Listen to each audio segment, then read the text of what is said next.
महामंत्र ये ज्ञान मंत्र है, प्राणों का ये प्राण मंत्र है।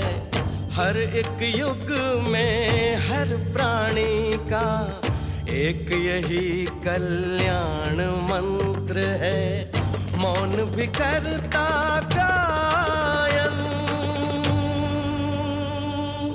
ओम नमो नारायण, ओम नमो नारायण, ओम नमो नारायण, ओम नमो नारायण।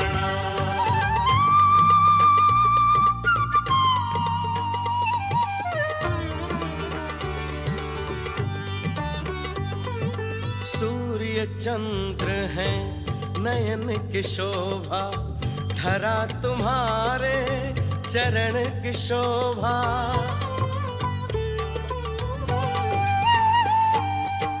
शीश तुम्हारा गगन का गौरव, तेज तुम्हारा अगन की शोभा। सत्य तुम ही हो, तुम ही सनातन।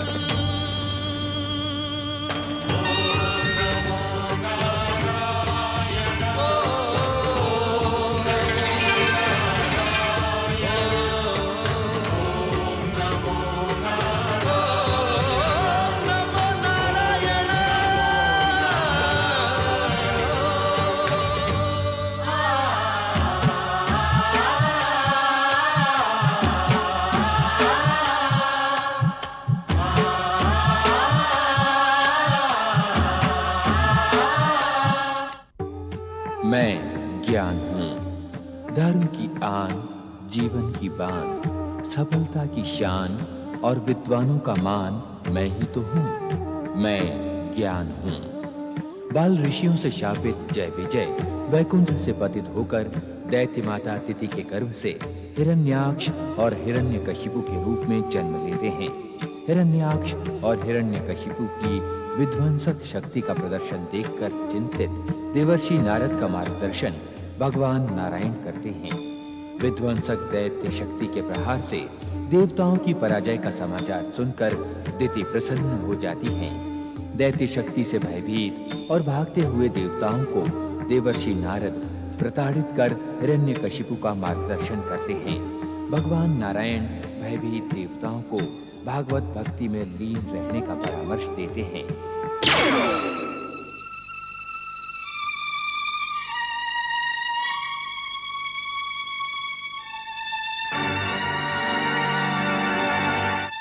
देवराज, हमें यहाँ सुरक्षित रहने के लिए देव रूप त्याग कर मानवीय रूप धारण करना होगा।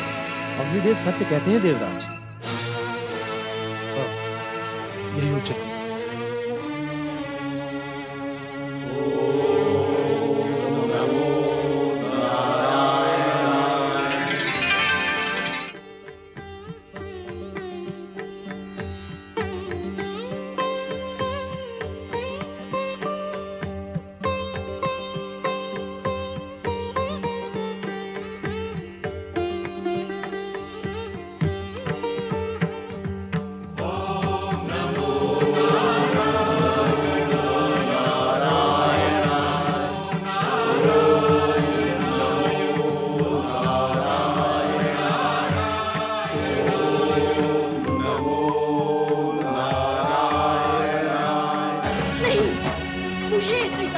माता, पिताश्री की भविष्यवाणी के अनुसार पुत्र प्राप्ति के बिना मेरा विजय अभियान सफल नहीं हो सकता और पुत्र प्राप्ति बिना तपस्या के नहीं हो सकती। इसलिए मुझे तपस्या के लिए जाने की अनुमति दे माता। मैं देख रही हूँ ऋषि, मेरे प्रतापी पुत्रों को भ्रमित कर अब आप मौत साधे खड़े हैं। नहीं माता नहीं, पिताश्री को दोष क्यों दे रही हो? ऐसी भविष्यवाणी तो देवर्षि ने भी की थी। पिताश्री हो या देवर्षि, सब दूसरों को श्रीहीन करने का प्रयत्न करने में लगे रहते हैं। देवर्षि नारद तो है ही देवताओं का मित्र और हमारा शत्रु, और अब तुम्हारे पिताश्री भी। क्या कहूँ, उस नारद ने तो हम दैत्यों के साथ सदा ही छल-कपट का व्यवहार किया। मुझे तो उसकी भविष्यवाणी में भी कपट दिखाई देता है। उत्तेजना में देवर्षि नारद को अपशब्द कहकर तुमने उचित नहीं किया। स्वार्थ और मनोकामना के पूर्ण न होने से सभी प्राणी अपना दोष न देखकर दूसरों पर ही दोषारोपण करते हैं। फिर न कोई पति को देखता है, न पिता, पुत्र और देवता। तुम भी भूल कर वैसा ही करने जा रही हो। नारद तो सदा सभी प्राणी मात्र के हित और परोपकार के लिए प्रवृत्त रहते हैं। ओम नमः शिवाय। ओम नमः शिवाय। प्रणाम माता।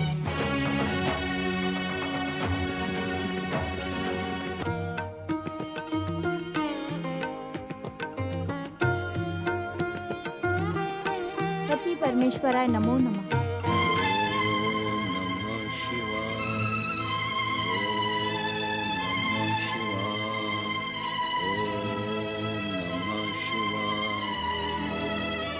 माता, इतने प्रचंड स्वर में कौन शिव आराधना कर रहा है? ऐसी प्रचंड शिव आराधना करके वो शिव भक्त क्या पाना चाहता है? हाँ माता।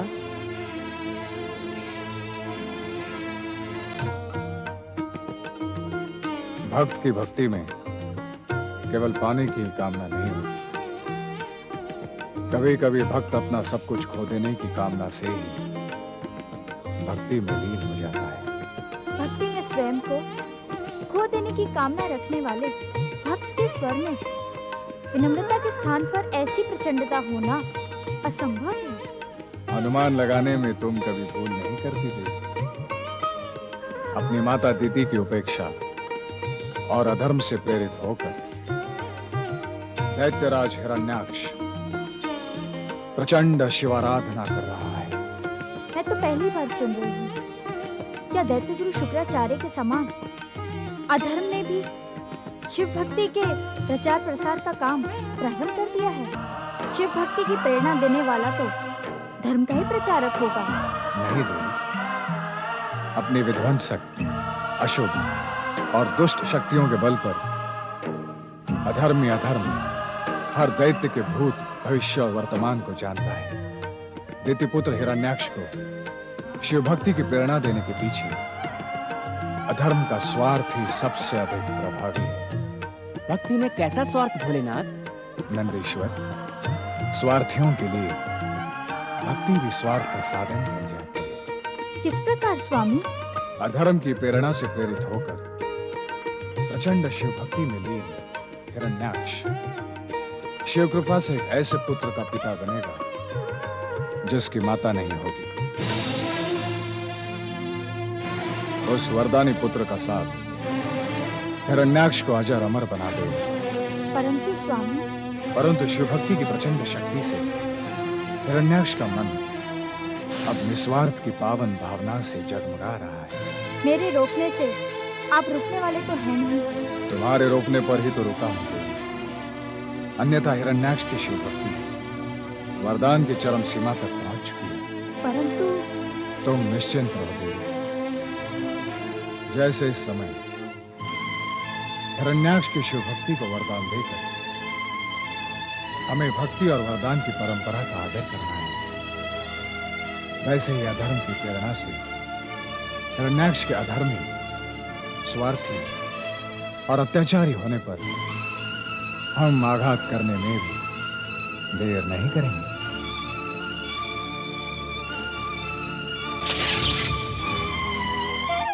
परमपिता ब्रह्मदेव और माता सरस्वती को इस नारद का सादर प्रणाम। परमपिता, आपसे यह कटु सत्य छुपा तो नहीं होगा कि दितिपुत्र दैत्यराज हिरण्याक्ष ने भगवान शिव से वरदान के रूप में भयानक दैत्य अंधकासुर को पुत्र के रूप में प्राप्त कर लिया है। आगे कहो नारद। आप ये भी भली भांति जानते होंगे कि उसने पृथ्वी पर घोर अत्याचार करके निर्दोष प्राणियों को पीड़ित किया है और अब पृथ्वी पर विजय प्राप्त करके पृथ्वी लोक को पाताल लोक ले जाना चाहता है। तो आप उसे रोकने का कोई प्रयास क्यों नहीं करते परमपिता? नारद, तुम्हारे ऐसे ही कुछ प्रश्नों के हम बार बार एक ही उत्तर देते रहे हैं कि पूर्व निर्धारित विधान के विरुद्ध हम कुछ नहीं कर सकते। कुछ भी नहीं परमपिता? हाँ नारद, और स्वयं भगवान नारायण भी तुमसे यह सत्य स्पष्ट कर चुके हैं कि जब तक हिरण्याक्ष और हिरण्यकश्यपु के अत्याचार चरम सीमा तक नहीं पहुंचते, उनको दंडित नहीं किया जा सकता। और तब तक अवतार भी प्रकट नहीं हो सकते। तुम तो जानते हो नारद, ये दोनों राक्षस ही भगवान नारायण के भावी अवतारों के प्रकट होने का कारण बनेंगे। अधर्म की सीमा समाप्त होते ही धर्म का क्षेत्र आरंभ हो जाता है। इसलिए नारद, तुम व्यग्रता और चिंता को छोड़कर उचित समय की प्रतीक्षा करो। हिरण्याक्ष की क्रूरता और अत्याचार हमारे वरदान का दुरुपयोग कर रही है। जब तक आपकी कृपा से प्रकट हिरण्याक्ष का वरदानी पुत्र अंधकासुर उसके साथ है, तब तक हम त्रिदेव भी उसका हित नहीं कर सकते। भक्ति और तपस्या की जिस शक्ति से हिरण्याक्ष ने अंधकासुर को प्राप्त किया था, वह निर्दोष प्राणियों पर अत्याचार करके नष्ट हो चुकी है। अब वरदानी अंधकासुर को अपने साथ रखने का हिरण्याक्ष के पास कोई अधिकार नहीं है। अंधकासुर, तुम्हारा कार्य समाप्त हो चुका है। लौट आओ, लौट आओ अंधकासुर, लौट आओ अंधकासुर, लौट आओ अंधकासुर।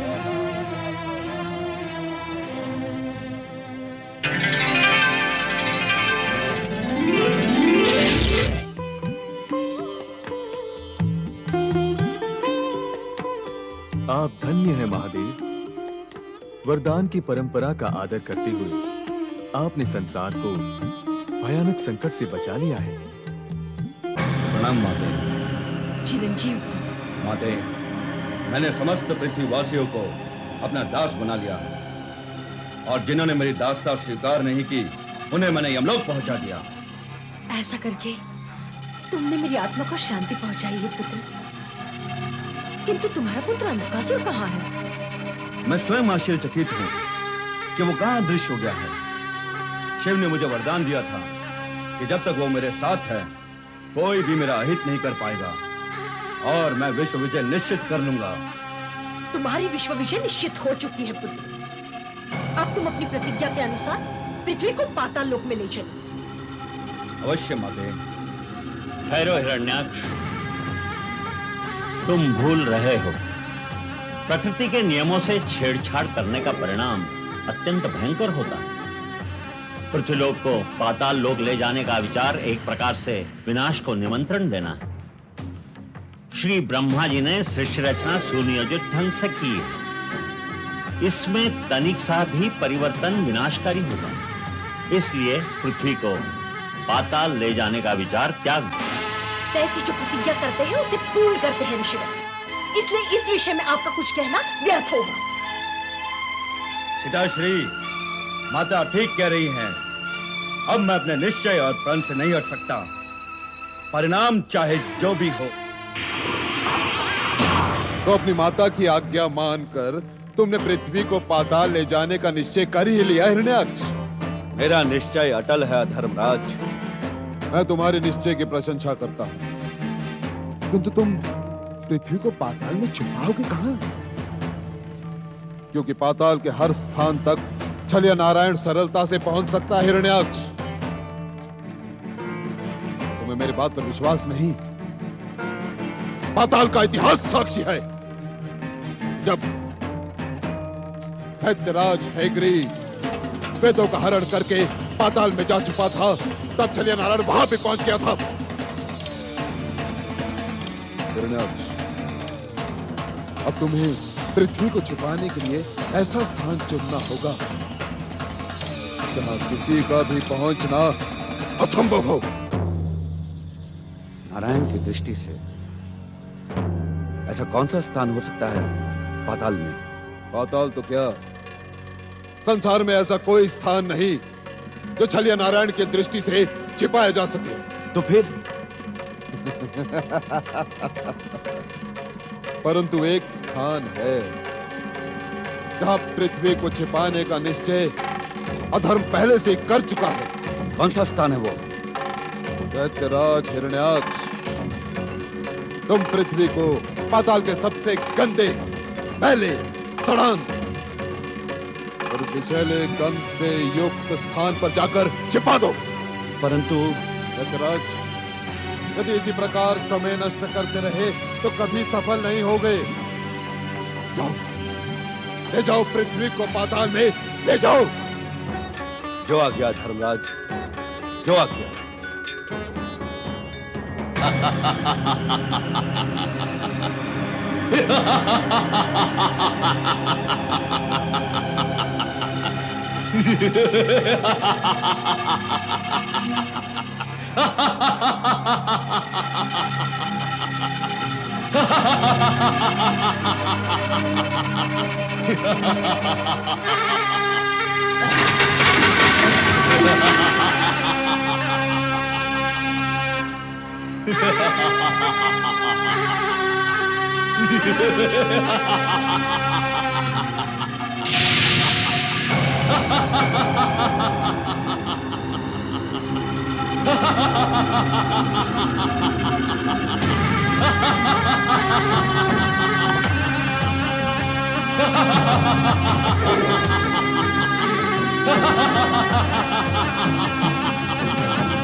वही है महादेवी जिसकी हम प्रतीक्षा कर रहे थे।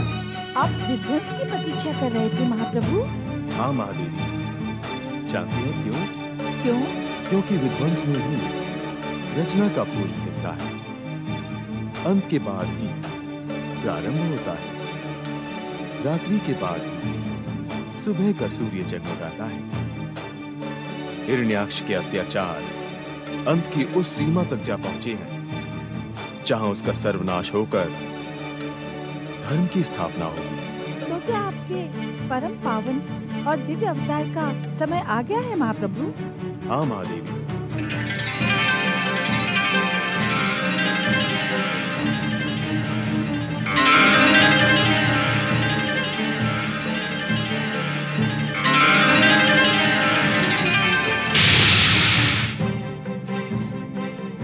नारायण नारायण, इनसे आती स्नेह गर्मी तो मुझे अपनत्व का परिचय दे रही है, परंतु ऐसा विचित्र स्वरूप धारण करने वाली ये है कौन? सावधान नारद। प्रणाम परमपिता।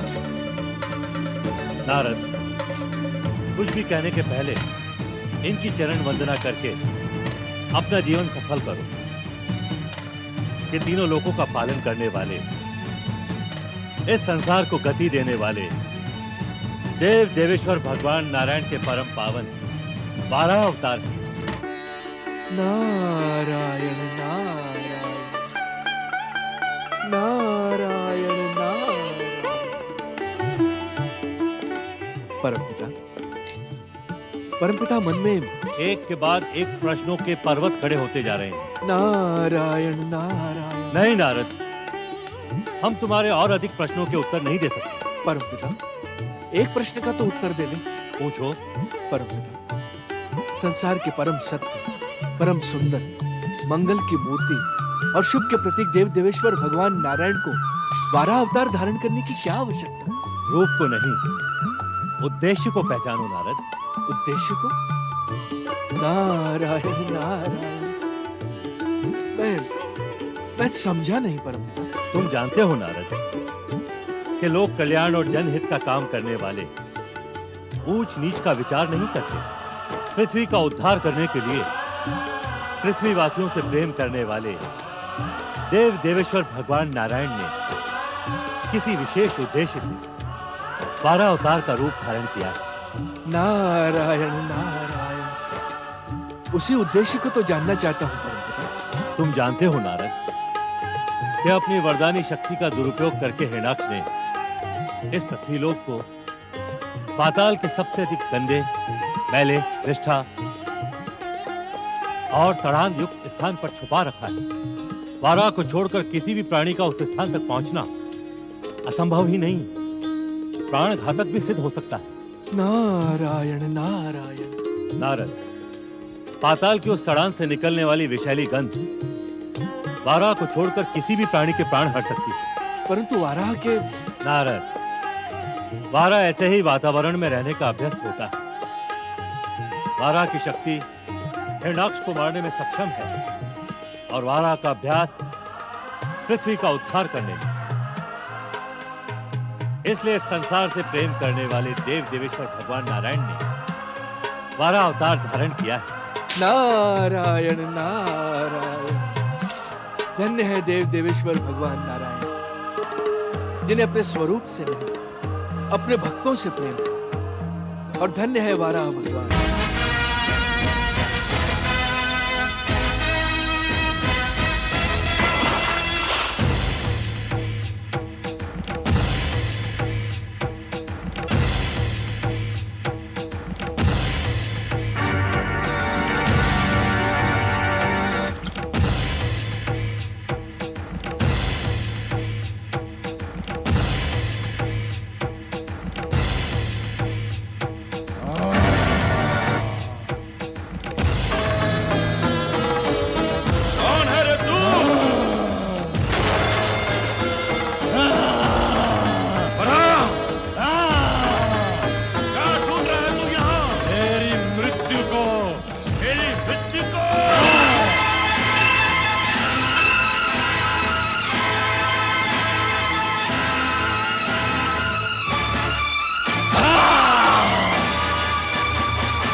अपनी रक्षा करनी है तो कर ले।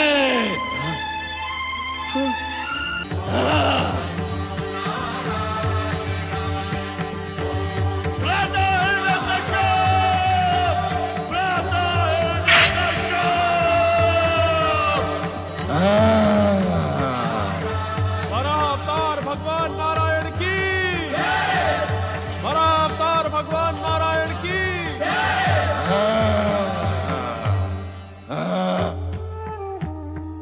भगवान नारायण ने स्वयं अपने श्रीमुख से कहा है, यदा यदा हि धर्मस्य ग्लानिर्भवति भारत अभ्युत्थानम धर्मस्य तदात्मानं सृजाम्यहम्। जब जब धर्म की हानि होती है तब तब अधर्म के अभ्युत्थान को रोकने तथा धर्म की स्थापना हेतु मैं अलग अलग रूपों में प्रकट होता हूँ। धर्म शास्त्रों के अनुसार अधर्मी शक्तियों का विनाश करने के लिए भगवान नारायण ने विभिन्न अवतार धारण किए। वर्तमान सृष्टि की उत्पत्ति से पूर्व एक महान नारायण भक्त सत्यव्रत को नव सृष्टि के प्रथम पुरुष के रूप में प्रतिष्ठित करने के लिए भगवान नारायण ने प्रथम मत्स्य अवतार धारण किया। राजन, आप धर्मात्मा हैं, दयावान हैं। चरण में आए हुए की रक्षा करना आपका कर्तव्य है।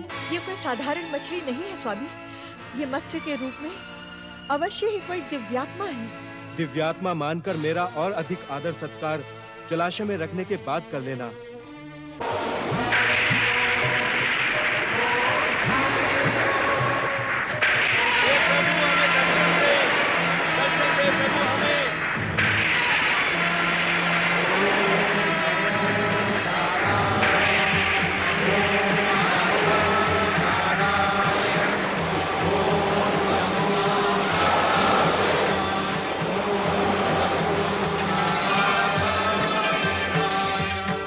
देवेश्वर जगत गुरु मत्स्य भगवान की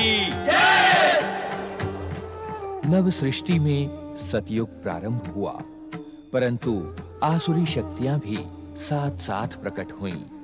अश्व के मुख वाले एक शक्तिशाली दैत्य हयग्रीव के अत्याचारों का अंत करने हेतु भगवान नारायण ने भी अश्वमुखी हयग्रीव अवतार धारण करके उस दुष्ट दैत्य का अंत किया। कौन है तू जो मेरे समान रूप धारण करके मरने के लिए मेरे सामने आया है? किसके हाथों कौन मरेगा इसका निर्णय अभी हो जाएगा।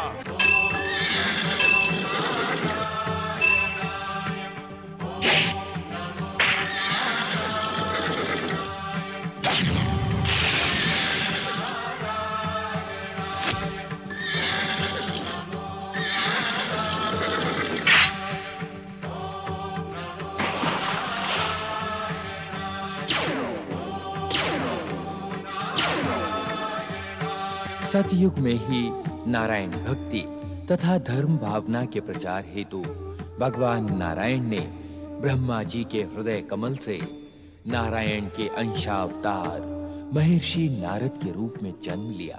नारायण नारायण। हे देव देवेश्वर, आप तो इस संसार के पालनहार हैं, मैं तो आपका लीला अवतार हूँ। तत्पश्चात नारायण भक्ति को जगत के समस्त प्राणियों तक पहुंचाने के लिए भगवान नारायण ने ब्रह्मा जी के 4 मानस पुत्रों बाल ऋषि सनक, सनंदन, सनातन तथा सनत कुमार के रूप में अवतार धारण किया। जब तक मानव के हृदय में भागवत भक्ति का निवास होगा तब तक तुम कुछ नहीं कर पाओगे अधर्म। तुम पृथ्वी वासियों स्त्री पुरुषों को भ्रमित तो कर सकते हो अधर्म, परंतु उनकी भक्ति को पराजित नहीं कर सकते। और फिर अत्रि ऋषि की धर्म पत्नी महासती अनुसूया की तपस्या से प्रसन्न होकर भगवान नारायण ने ब्रह्मा विष्णु महेश के सम्मिलित रूप में त्रिमुखधारी भगवान दत्तात्रेय अवतार धारण किया। माताश्री, पिताश्री, मैं भगवान नारायण का अवतारी दत्तात्रेय आपको प्रणाम करता हूँ। मैं आपकी ब्रह्मा विष्णु महेश को एक साथ पाने की मनोकामना पूर्ण करूंगा। देवों और दानवों में जब संघर्ष अवश्यंभावी हो गया तो भगवान नारायण की इच्छा अनुसार संसार की महानतम घटना समुद्र मंथन का आयोजन हुआ। समुद्र मंथन को संभव बनाने हेतु मेरु पर्वत को मेरुदंड बनाया गया। उस मेरुदंड को स्थिर करने के लिए भगवान नारायण ने कूर्म या कच्छप अवतार धारण किया।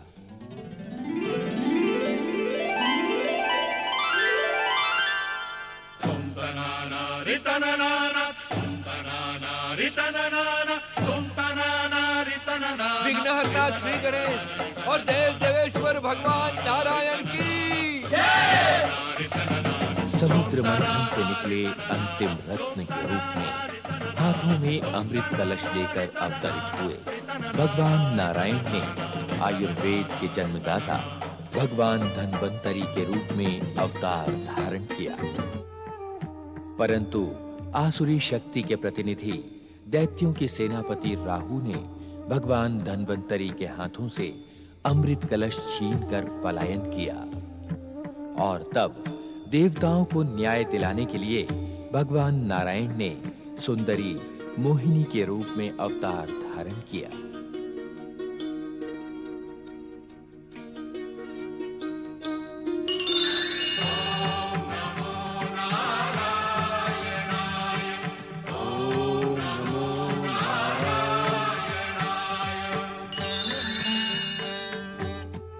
तत्पश्चात सतयुग में आध्यात्म युग प्रारंभ हुआ।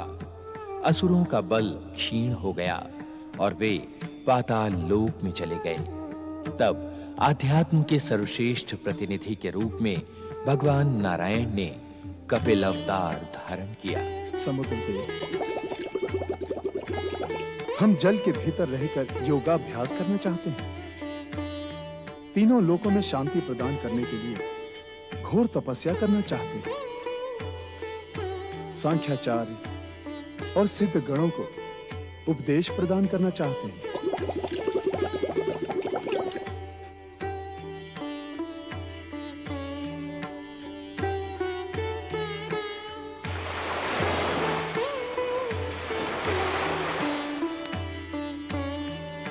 उन्हीं नारायण अवतार भगवान कपिल के मौसेरे भ्राता के रूप में भगवान नारायण ने यज्ञ अवतार धारण किया। भगवान यज्ञ ने यज्ञ संस्कृति को विकसित किया और इंद्र के अनुरोध पर स्वर्ग सिंहासन ग्रहण किया। ओम नमो नारायण, ओम नमो नारायण। यज्ञाग्नि स्वरूप भगवान यज्ञ की युग तो सतयुग ही था, परंतु समय के प्रभाव से अधर्म का उत्थान हुआ और एक राक्षसी वृत्ति के मनुष्य वेन ने जन्म लिया। परंतु जब वेन का अत्याचार चरम सीमा पर पहुंच गया तो ऋषियों के कोप से उसका अंत हुआ और उसी वेन की दाहिनी भुजा से प्रकट हुए भगवान नारायण के अवतार महाराज रुद्र। भगवान नारायण अवतार भगवान पृथु और माता महालक्ष्मी स्वरूपा देवी अर्ची की। और फिर सतयुग में ज्ञान, त्याग तथा भक्ति की नई धारा प्रवर्तित करने हेतु भगवान नारायण ने धर्म ऋषि और देव मूर्ति के युगल पुत्रों के रूप में नर नारायण अवतार धारण किया। सतयुग के इस मोड़ पर ज्ञान, त्याग और भक्ति की धारा थम सी गई। दैत्य शक्ति का पुनः उदय हुआ और वैकुंठ से शापित जय विजय ने दिति के दो भयानक पुत्रों हिरण्याक्ष और हिरण्यकशिपु के रूप में जन्म लिया। जब हिरण्याक्ष के अत्याचार चरम सीमा पर पहुंच गए और वो पृथ्वी को रसातल में ले गया तो पृथ्वी के उद्धार के लिए भगवान नारायण ने 12 अवतार धारण किया। इस प्रकार भगवान नारायण के 24 अवतारों में से 13 अवतारों की प्रभावशाली कथाओं का आपने प्रत्यक्ष अवलोकन किया। तत्पश्चात हिरण्याक्ष के भाई दैत्य हिरण्यकशिपु के अत्याचारों को समाप्त करने के लिए भगवान नारायण ने नर और सिंह के सम्मिलित रूप में नरसिंह अवतार धारण करके हिरण्यकशिपु का वध किया और फिर असुरराज बलि को पाताल लोक पहुंचाने के लिए भगवान नारायण ने वामन अवतार का रूप लिया। सतयुग में धर्म की धारा फिर से बहने लगी।